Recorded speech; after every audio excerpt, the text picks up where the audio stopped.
میں تعزیتی مضامین جب لکھتا ہوں تو عام طور پر متعلق فرد سے پہلی ملاقات کا ضرور تذکرہ کرتا ہوں۔ مولانا یوسف اصلاحی پر جب لکھنے کا ارادہ کیا تو ذہن پر کافی زور دینے کے بعد بھی یاد نہیں آیا کہ ان سے پہلی دفعہ تعارف کب ہوا۔ شعور کی آنکھ کھولنے سے پہلے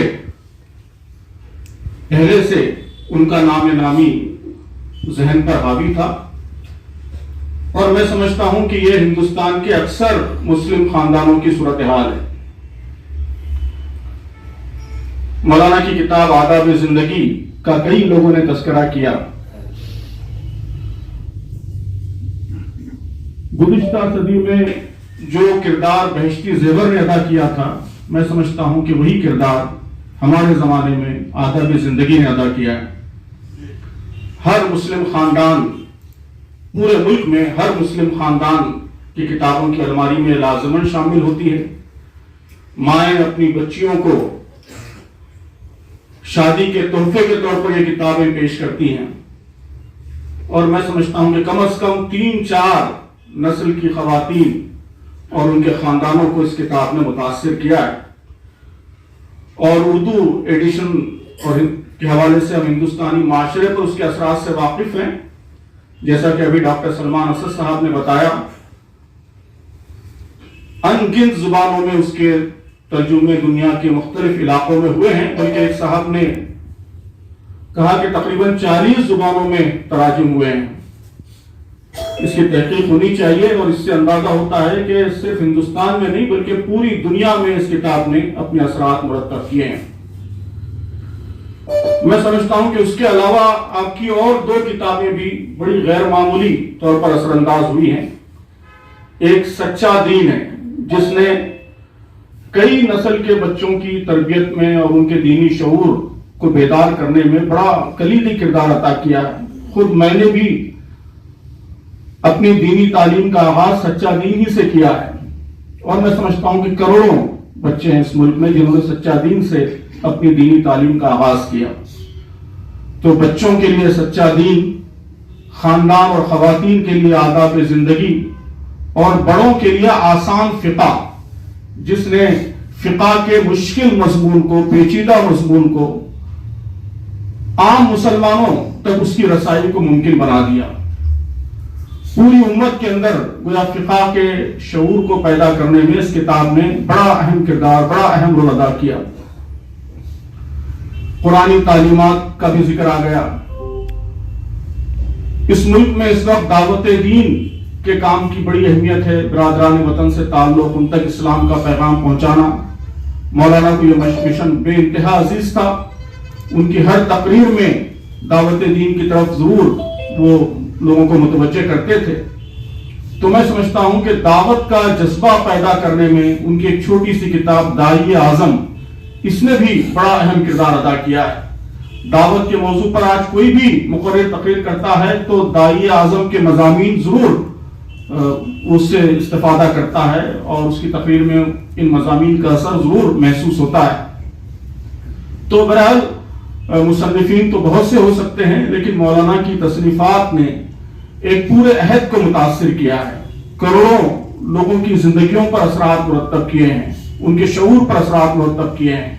ہمارے معاشرے میں جو خوبیاں پائی جاتی ہیں، ان خوبیوں کی تشکیل میں جن کتابوں نے کردار ادا کیا ہے، میں سمجھتا ہوں کہ اس میں مولانا یوسف اصلاحی علیہ رحمہ کی کتابوں کا بھی بڑا اہم کردار، بڑا اہم رول ہے۔ تصنیفات کے ساتھ ساتھ جیسا کہ بات آئی تفصیل سے کہ مولانا کی عملی زندگی، ان کی جدوجہد، ان کی قربانیاں، تحریک سے، جماعت اسلامی ہند سے، تحریک کے مقصد و نصب العین سے، ان کا عشق، وابستگی، یہ بھی بہت ہی مثالی تھی۔ کتابوں میں عام طور پر جو شخصیات نظر آتی ہیں، عملی زندگی میں جب قریب جا کر دیکھتے ہیں تو اس کا عکس محسوس نہیں ہوتا۔ مولانا علیہ رحمہ کی ہم نے کتابیں بچپن میں پڑھی تھیں۔ گزشتہ 15 برس سے جب سے میں مرکزی مجلس شورا میں منتخب ہوا، مولانا سے بہت قریبی تعلق رہا۔ مرکزی مجلس شورا کے اجلاسوں میں مسلسل ان سے ملاقاتیں ہوتی رہی، کئی دفعہ ساتھ میں قیام رہا، سفر ہوا۔ تو ہر جگہ یہ محسوس ہوا کہ تحریک کے لیے تڑپ اور ملک بھر میں جماعت کی توسیع، اس کا استحکام اور اس کی دعوت کی توسیع، ان سب کاموں سے ان کی بڑی غیر معمولی دلچسپی تھی۔ عمر کے آخری مرحلے میں ذوق کے باوجود اور بیماریوں کے باوجود جب بھی جس علاقے میں بھی ان کو بلایا جاتا وہ برابر تشریف لے جاتے، اور اتفاق سے وہ بہت ہی مقبول مقرر تھے۔ ہر جگہ لوگوں کی خواہش ہوتی کہ ان کو دعوت دیں، ان کو بلائیں۔ جب بھی جماعت کی کوئی مہم ہوتی وہ ضرور ہر جگہ سے مطالبات آتے مولانا کے لیے۔ سیرت میں عام طور پر ربیع الاول کے مہینے میں پورے ملک سے لوگ ان کو مدعو کرتے، تو وہ ہر ممکن کوشش ہوتی ان کی کہ لوگوں کی دعوتوں کو قبول کریں اور ملک کے مختلف علاقوں میں تشریف لے جاتے، اور جہاں بھی تشریف لے جاتے وہاں خطاب تقریر کے ساتھ ساتھ جماعت کے کام کو مستحکم کرنے اور اس کی توسیع اور دعوتی کام کا استحکام، اس کے سلسلے میں بھی لوگوں کو توجہ دلاتے، رہنمائی کرتے۔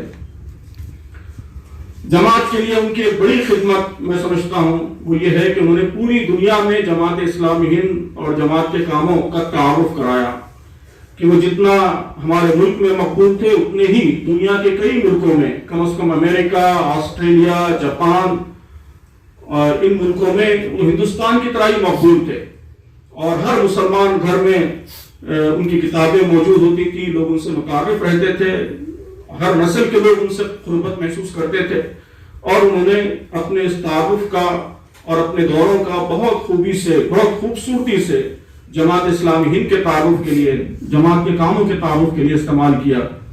دنیا میں ہم جہاں بھی جاتے ہیں وہاں عام طور پر لوگ دو شخصیتوں کا ذکر کرتے ہیں، یوسفین، اور اتفاق سے دونوں شخصیتوں کا تعلق رامپوری سے ہے۔ مولانا محمد یوسف سابق امیر جماعت جنہوں نے عالم عرب میں جماعت کو متعارف کرایا، اور مولانا محمد یوسف اصلاحی جنہوں نے مغربی دنیا میں جماعت اسلامی ہند کے وسیع تعارف کا کام انجام دیا۔ تو میں اللہ تعالیٰ سے دعا کرتا ہوں کہ اللہ تبارک و تعالیٰ مولانا کی کروٹ کروٹ مغفرت فرمائیں، جنت الفردوس میں اعلیٰ سے اعلیٰ مقام انہیں عطا فرمائیں۔ جو عظیم خدمات انہوں نے انجام دی ہیں، جس بڑے پیمانے پر لوگوں کی شخصیتوں کو متاثر کیا ہے، اللہ تعالیٰ اسے ان کے لیے صدقہ جاریہ بنائے۔ جامعۃ الصالحات یہ پورے ملک میں پائنیرنگ ادارہ ہے۔ بہت سے لوگوں کو یہ علم نہیں ہوگا کہ یہ نہ صرف پہلا ادارہ ہے بلکہ اس ادارے نے پورے ملک میں لڑکیوں کی دینی تعلیم کی شروعات کی ہے، اس کے لیے انسپریشن فراہم کیا ہے۔ رامپور کے جامعۃ الصالحات کے قیام کے بعد پھر جگہ جگہ لڑکیوں کی دینی تعلیم کے ادارے قائم ہوئے، خود جماعت کے متعلقین نے بھی قائم کیے اور دوسرے مسالک کے لوگوں نے بھی قائم کیے۔ تو جامعۃ الصالحات کو ایک پائنیرنگ گویا مقام حاصل ہے۔ تو اللہ تعالیٰ سے دعا ہے کہ اللہ تعالیٰ اس ادارے کو بھی مولانا مرحوم کے لیے صدقہ جاریہ بنائیں۔ ہم سب کی ذمہ داری ہے کہ مولانا کے اس مشن کو آگے بڑھائیں۔